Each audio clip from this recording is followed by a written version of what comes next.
Buenas noches, bienvenidos a una nueva edición del Café del Correo, el programa de análisis y debate de la actualidad en la provincia de Cádiz. Están hoy con nosotros Daniel López Marijuán, Rafael Garófano, Emilio de la Cruz y Enrique Montiel, y con ellos queremos analizar la actualidad derivada de la toma de posesión de los nuevos ayuntamientos, los cambios habidos en varias corporaciones, de manera especial en la provincia de Cádiz, y quizá por ser más llamativo o más extraño en el Ayuntamiento de Cádiz, donde una agrupación de electores vinculada a Podemos ha llegado a la alcaldía y así ha terminado su largo periodo de mandato Teófila Martínez. Ha cambiado de signo alcaldías en Arcos, en Jerez, en el puerto de Santa María, en Puerto Real, en San Fernando, en Chiclana, en La Línea, en Rota. ¿De dónde no ha cambiado? Y en otras, como en Chipiona, que no ha sido la izquierda capaz de ponerse de acuerdo, y en cambio hoy se conoce que el alcalde está imputado y la Fiscalía pide 8 años de inhabilitación para el alcalde, que no ha sido capaz la izquierda de haber sustituido después de que hubiera perdido la mayoría absoluta, el alcalde Antonio Peña del Partido Popular. También cambiará la semana que viene de signo el gobierno de la Diputación Provincial. Me parece que el PSOE tiene 22 ayuntamientos y el PP creo que se ha quedado con 5 ayuntamientos. Bueno, la primera medida más llamativa que se ha llevado a cabo el nuevo equipo de gobierno de Por Cádiz si se puede en la ciudad de Cádiz ha sido eliminar de las pantallas LED y de las pantallas de los autobuses urbanos toda la información, la propaganda municipal, la del segundo puente y la de otras actividades, y la ha sustituido, al menos por el día de hoy, con una pantalla negra que dice que nunca más volverá, estas pantallas serán herramienta de propaganda municipal. Bueno, ¿quién empieza? Rafael. Bueno, empezaré yo por el día de toma de posesión de concejales y alcaldes. A mí me sorprendió favorablemente el acto en general y las intervenciones en particular. Aunque fuese en escrita, que eso se critica, solo el representante y concejal de Ciudadanos llevaba un guión y con el guión hizo su intervención, pero en general me pareció bien. E incluso muy bien la intervención del alcalde. Me pareció que era un fiel reflejo de la realidad política y explicaba las causas que han hecho que él llegara a la alcaldía, ¿no? Hubo una frase que fue recogida al día siguiente en Diario de Cádiz, junto con una magnífica fotografía y con un titular que entresacaba la frase de "somos hijos del divorcio entre la clase política y la gente, o la población", que es un análisis en una frase acertadísimo para describir lo que estaba sucediendo. Respecto a los juros o prometos de los alcaldes, hubo alguno que fue un poquito mamarracho, desde mi punto de vista, porque el juramento o la promesa es una fórmula jurídica legal y de obligado cumplimiento en general. Es decir, hay algunos que dicen por imperativo legal. Bueno, es una redundancia porque todos tienen que jurar o prometer con esa fórmula porque es un imperativo legal para ser concejal. Y algunos introdujeron, lo llevaban escrito, una formulilla sin valor alguno, más que propagandístico y demagógico, sobre la promesa. No así el alcalde, que no recuerdo bien lo que dijo cuando le tocó prometer como concejal, pero después, no sé si como no llevaba escrito, o porque ya entendió que era una cosa de cierta seriedad, cuando prometió el cargo de alcalde, hizo la lectura que oficialmente es de obligado cumplimiento legal. Y este tema, algunos lo entienden como un tema menor. A mí me parece que no. A mí me parece que no. Yo creo que es una fórmula jurídica que te engarza en el Estado. Es decir, la democracia es muy fundamentalmente una cuestión de formas, de formas. En la democracia el contenido son las formas en muchísimas ocasiones. Y las formas hay que cumplirlas y tener la conciencia de que se está haciendo democracia cumpliendo las formalidades democráticas. En el País Vasco empezó una modalidad de negación del Estado, queriendo que esa fórmula fuera por imperativo legal, intentando meter cuñas. Era una modalidad de pelea política contra el Estado, ¿no? Yo estoy absolutamente en contra de esas, desde mi punto de vista, banalidades, ¿no? Y prefiero que se haga democracia haciendo la formalidad de la democracia. Y por terminar en esta primera intervención, me pareció que en general el acto careció de algunos detalles de, no sé si decir cultura democrática o formas de educación cívica y tal. Es decir, que cuando el que está enfrente en otro partido político no es un enemigo, sino es un contrincante y se ve como un contrincante político, yo creo que se facilitan mucho las formas, ¿no? Y yo creo que faltaron algunas formas con el equipo saliente y entre los propios miembros de los distintos grupos políticos, ¿no? Sí, sobre este particular yo me gustaría añadir algo. A mí me llamó la atención lo siguiente, es decir, la candidatura que había tenido más votos en las elecciones del día 24, resulta que no llevó a nadie a la plaza de San Juan de Dios, por lo menos para prestarle su apoyo a la candidatura, que pese a haber tenido más votos, no tenía la alcaldía. Esto me enlaza con algo a la que se le ha achacado siempre como una especie de cobardía de la derecha. La derecha o no tiene buena conciencia o es que es esencialmente cobarde.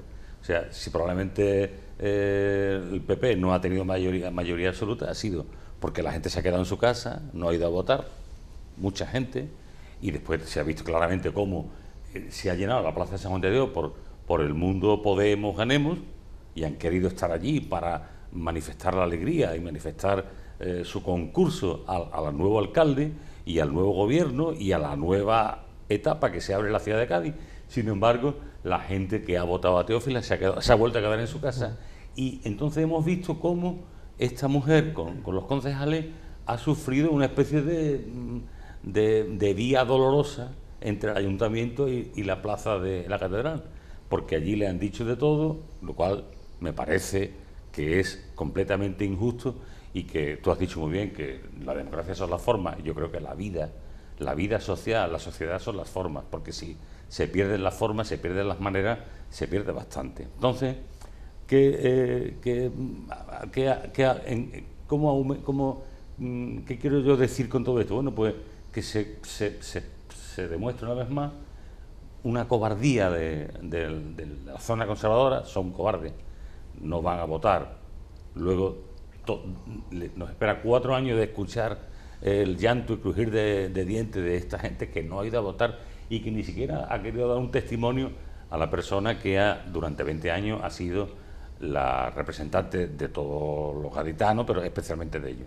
Eso por una parte. Por otra parte, yo estuve en la ceremonia de San Fernando. Allí vi a los discursos de todos, el atuendo, por ejemplo, los 4 llevaban camisetas con lema, y hicieron no solamente el por imperativo legal, sino añadieron lo de la claro que sí, como lograremos una sociedad sin clase, donde el capitalismo sea desterrado, en fin, estas cosas, estos mensajes un poco difusos, ¿no?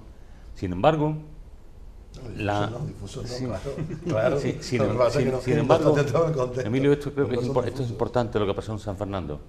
La nueva alcaldesa Patricia Cavada, que era la cabeza del cartel del Partido Socialista, que había puesto como lema en el cartel gobernar para la mayoría, cosa que no me gustó nunca, no me parece que eso ha sido un error grande, ¿no? Me parece que luego en su discurso, que por cierto engarza con las tablas del Teatro de las Cortes, donde se empieza a elaborar la Constitución de 1812 en el año 10, que es una Constitución que apela al gobierno que tiene que tener como objetivo la felicidad de los ciudadanos. Ella hace una apelación a la felicidad, es decir, gobernemos para hacer felices a nuestros vecinos, ¿no? Y al mismo tiempo se ofrece a todos, se abre para todos y dice: quiero gobernar para la totalidad de la gente y tal. O sea que, bueno, entonces lo que contaba Fernando antes como análisis, que en el segundo prometo ya no hace otras cosas, porque ya interpreta a Fernando, que es ya el alcalde de todos los gaditanos. Entonces eso es una cosa que yo creo que tendremos que aprender los españoles a hacer cuando se llega a ser de todo, no solamente decirlo, sino luego hacerlo. Porque es que si no, aquí se hace esto y lo contrario en función de quién esté ahí arriba, ¿no? Un poco eso es lo que... Y como cosa muy sorprendente de hoy, noticia de Puerto Real: el alcalde borra el quita del coche del alcalde, tal. Son estas cosas... Gestos, hombre, está bien, gestos. Tiene que haber más gestos todavía. Lo que pasa es que... ya vendrán las medidas. Pero, Rafael, ¿entiendes tú que un alcalde muchas veces tiene que estar en 20.000 sitios? Claro. En bicicleta. Claro. Es lo más fácil. Sí. No cuesta además nada. Son gestos, no cuestan ni... Cuando haya que gastarse el dinero ya veremos. Yo creo que la política de gestos, inicialmente, que lo que tienes que hacer es llegar y hacerte primero en un tiempo récord con una situación que no has vivido, que no has controlado, pues los gestos son fundamentales. A partir de ahí, como bien diría nuestro amigo Rafael Garófano, cuando llegue el momento en el que empiecen a poner las cosas a firmar, ¿no? Y hay que hacerlo rápidamente, ahí cambiará. Pero es inmediato, inmediato. Yo, además, es que hay que tomarlo con normalidad. Alguna vez he dicho aquí, y lo he dicho con normalidad porque en determinados importantes hombres de comunicación de ámbito internacional se ha tenido ya como norma de funcionamiento habitual en una campaña, que una cosa es lo que se tiene que decir para llegar al gobierno y otra cosa es lo que se puede hacer. Y eso ya está asumido. Esa es la vieja política. Perdona, esa es la vieja política. Perdona. Yo te decía, Rafael, es 10-1, esa es la vieja política. Hay que ser coherente en los mensajes, desde el primer mensaje hasta el último. Te voy a ser muy coherente. No digo que tú no seas coherente. Pero digo los que defienden eso. Que es inevitable que tú vayas. Si tú te quieres presentar a la asociación de presidente de los vecinos en tu bloque, como se suele decir, bueno, pues lógicamente los vecinos te van diciendo: oye, mira, y el cable y la limpiadora y patatín. Y después llega un momento cuando te sientas ahí, que a todo el mundo le has dicho: no te preocupes, que lo voy a intentar hacer, y habrá gente que te diga: oye, me dijiste, yo te dije: no, hombre, yo te dije que iba a intentarlo, pero has visto que tenemos las arcas. Bueno, pero por no debatir más sobre este tema, y basándome en la frase que a mí también se me ha quedado y que creo que es magnífica, que somos hijos del divorcio de la gente con la política tradicional, yo creo que en Cádiz se ha dado el ejemplo de la situación que empieza a vivir con cierto drama el bipartidismo. O sea, el bipartidismo, hemos tenido una media hasta las europeas de un 68%, que si quitamos situaciones como el CDS o el Roca, la media estaba en el 75%. Bueno, pues hemos pasado a un 45%, un 49% en las europeas, a un 52% en esto. ¿Por qué? Porque lo que se ha ido perdiendo, y el drama es que si esto continúa así, ¿qué va a ocurrir en unas generales, ¿no? ¿Pero por qué? Porque se ha perdido, creo, y ahí voy con esa frase, se ha perdido el sentido de la moderna centralidad. ¿Qué es para mí la moderna centralidad? Ha habido dos partidos que en su momento, por situaciones que han ocurrido, como le pasó a Zapatero en el 11 y después al Partido Popular, había un espacio de centro que en su momento, en función como se encontraba, votaban a uno o a otro. Y entonces esa gente se volcaba en su momento con el PP o se buscaba posteriormente. Pero ¿qué ocurre? Que perdieron la oportunidad, cuando llega esta crisis, de esa moderna centralidad, que lo resumo en las cosas de comer. Con las cosas de comer no se juega, que se tenían que haber puesto de acuerdo y de hecho, oye, le damos este dinero a los bancos, pero nos sentamos con ellos, que no puede haber estos desahucios, no se puede hacer esto con la familia, con los autónomos, y eso le ha faltado a los dos grandes partidos, esa moderna centralidad. Oye, vamos a ponernos de aquí, y después con la ideología nos confrontamos, pero en esto no, porque vamos a perder, o es lo que se está viendo, va a perder. ¿Qué ocurre? A partir de que se juega con las cosas de comer, lo que ha salido, mi querido Enrique, es ni más ni menos que los representantes de aquello que se le ha quitado de las cosas de comer. Pero, Emilio, me reconocerá lo siguiente: el señor González es hijo de un divorcio, pero alcalde gracias a los votos del Partido Socialista. Sin los votos del Partido Socialista, el señor, hijo de los divorciados, no sería. Venga, yo termino. Y además, y si ya entramos en la debacle puntual, te digo, el Partido Popular, especialmente en el ámbito nacional, ha tenido un problema. Tenía que haber cambiado la situación que se lleva estudiando muchísimo en el modelo de ayuntamiento, que se hablaba de entre 5 o 6 años y máximo 2 legislaturas, porque decía 4 años no te da tiempo, 5 o 6, no se ha hecho nada. Se habló de la elección directa de los alcaldes. Y si además tú consideras, te digo, como estrategia, no que estoy de acuerdo, pero como estrategia, si tú consideras que la economía está por encima de todo, que va a estar por encima de todo, sabiendo que eso va a afectar a la base de los votantes, como mínimo tendrías que haber cambiado la ley electoral, porque es que vas a saber que te va a llegar a lo que ha llegado. Entonces, por terminar, yo creo que la nueva etapa que comienza, yo estoy de acuerdo con Rafael, a mí me parece que fueron unos discursos y yo creo que ha dado una señal el nuevo alcalde de tener por lo menos controlado el tema de la comunicación, sabiendo que hay unas expectativas que tiene que ir poco a poco llegando a todas partes, y por eso no significa que vaya a cambiar su discurso, pero que una cosa es que le haya llevado y otra cosa es que tiene que gobernar para todos los gaditanos. Daniel. Sí, vamos, volviendo al acto de investidura que decía Rafael y a las formas o la escenografía, yo diría que sí, que más o menos se guardaron, aunque hubo algunos errores, ¿no? El primer error, por ejemplo, fue hacerlo en el salón de plenos, que es un salón realmente una sauna, ¿no? En cuanto cabe un poquita gente y es un acto, un sitio absolutamente incómodo. Nosotros pedimos en Ganar Cádiz que fuera, por ejemplo, el Plaza de Exposiciones, ¿no? Como hemos hecho en otros sitios, en el puerto y tal, ¿no? San Fernando se hizo en el Teatro de las Cortes, por ejemplo, ¿no? Hubiera sido idóneo y tal, ¿no? De todas maneras hubo un respaldo de masas en la Plaza de San Juan de Dios enorme, ¿no? Y luego también detalles que particularmente a mí no me gustaron, por ejemplo, la presencia de los símbolos religiosos omnipresente. No tiene por qué haber un crucifijo, por lo menos para las personas que no somos religiosos, somos creyentes, y es un acto puramente laico, no es un acto evidentemente de un tipo de connotación religiosa. Luego ya cada uno que efectivamente el tipo de compromiso lo haga en función de su juramento, de su promesa, ¿no? Pero no tiene por qué estar ese símbolo ahí delante, ¿no? En cuanto a las formas, yo pienso que efectivamente José María, nuevo alcalde, rectificó errores pasados, sobre todo ese error, por ejemplo, de ningunear al PSOE, que efectivamente ha sido apuntar clarísimamente para que tengamos un ayuntamiento de cambio y de progreso, espero, en estos 4 años, que no son de legislatura, como dijo mucha gente, son de mandato. Ahí no vamos a legislar absolutamente nada, pero lo repitieron, yo creo que casi todas las fuerzas que intervinieron, ¿no?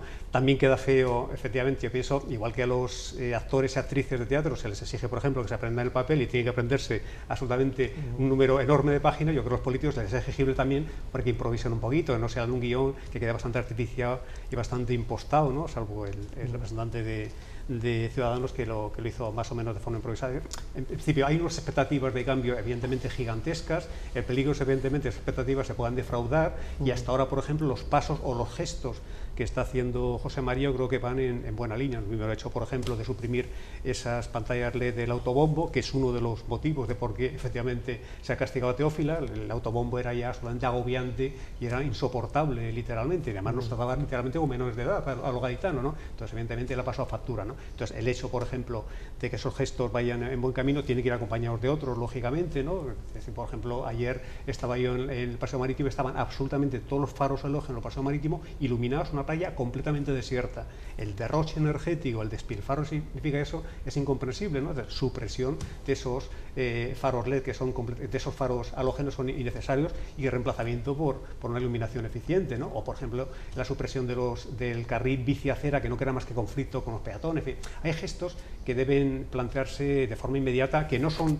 meramente simbólicos, sino que responden a un modelo de ciudad que tiene que ser muy diferente a este modelo que prácticamente no respondía a ningún tipo de necesidad y de solución de sus carencias vitales de la inmensa mayoría de los gaditanos, ¿no? Y lógicamente yo creo que esto es la causa de por qué, a pesar de que ha sido la fuerza más votada, sin embargo, si sumamos los votos de las fuerzas que van a gobernar este ayuntamiento, sí hay efectivamente más expectativas y más fuerza numérica que está a favor del cambio y de otra forma de funcionar, otro estilo de gobernar, que intente responder pues todas las carencias que repitió José María, ¿no? De vivienda, de empleo, de equipamientos básicos, lucha contra la pobreza energética, etcétera, etcétera. Y eso es el desafío al que estamos actualmente, unos ilusionados y otros, digamos, un poquito con las espadas en alto, pues muy, muy expectantes, ¿no? Pero fíjate tú que eso que tú acabas de decir ahora, Daniel, yo creo que eso es fundamentalmente el discurso municipal. O sea, si no se saliera nadie de ese guión, de ese discurso, has hablado de la playa, de las luces de la playa, tema municipal, del bici tal, la vivienda. El problema o la tentación que yo veo que puede ocurrir es otra, es decir, que se salga del discurso municipal para lo que han sido elegidos por los vecinos, que es para su felicidad como vecinos, es decir, que les solucionen los problemas que tienen como vecinos, y no entremos en otra historia. Si ese es el discurso que tú has puesto, ese es el discurso que se hace y lo hace bien, será alcalde por más había tiempo. En las intervenciones, a mí también me pareció muy interesante, que es que en los discursos de todos los portavoces se tenía la previsión de cuál iba a ser el discurso Podemos, y entonces parecía que todos los partidos se ocupaban de los temas fundamentales, de la vivienda y los desahucios, de la electricidad y el agua, de los vecinos. Es una gran mentira, claro. Entonces, cuando se sabía cuáles eran los puntos fuertes del discurso de Podemos, todos se amoldaron ahí, todos eran izquierdosos, por lo menos, todos, incluido Teófilo Martínez, en un discurso donde giraba alrededor de los principios fundamentales del contrario, del contrincante, que lo desplazaba del gobierno. Yo espero que el Partido Popular, con estas medidas que se están tomando ahora y que se van a tomar en los próximos días, de gestos, empiece a tener autocrítica de, no nos han votado por esto, porque es que yo creo muchas veces que no se han enterado, Es decir, que yo creo que, por ejemplo, la labor de adoctrinamiento, publicidad y propaganda, de una forma vergonzosa, masiva, que es que llamaba la atención a cualquiera, ¿no? Indiferentemente de su posición política y tal. Yo no tengo claro que eso ellos los estaban viviendo como el conjunto de la población. A lo mejor ahora, cuando vean en las pantallas esos anuncios de esto ya se ha terminado, puedan pensar, era esto. Pues sí, era eso. Y con esa medida que se vaya multiplicando y haya una autocrítica de por qué han llegado a la situación en la que estaban. Pero para mí tiene un doble pecado. Y después, hombre, a mí no puedo pasar por alto una cita en el discurso del alcalde, magnífica, de Ernest Bloch, absolutamente desconocido, un filósofo alemán que no sabe nadie quién es, ni nadie ha leído. Entonces, y es un poco antiguo, que yo tuve que leer por obligaciones académicas allá por los finales de los años 70, y es un neomarxista que introduce una cuña utópica, porque dice, no me quiero extender, pero que la mentalidad de las personas, además de estar configurada por las estructuras económicas, tiene un plus de utopía propio del hombre. Y entonces el alcalde sacó el blog en el componente utópico, es decir, peleemos porque somos gente y tal. Y la referencia a la gente, y somos gente que llega a gobernar la ciudad, me pareció extraordinaria, porque desde el concepto gente de la calle que llega, pues te obliga a ser paciente, a ver que los errores son los propios de gente que llega. Es decir, que a mí me pareció ese otro elemento del discurso también muy adecuado. Claro, es que ¿sabes qué pasa? Bueno, pues tenemos que hacer un receso y volvemos en un momento.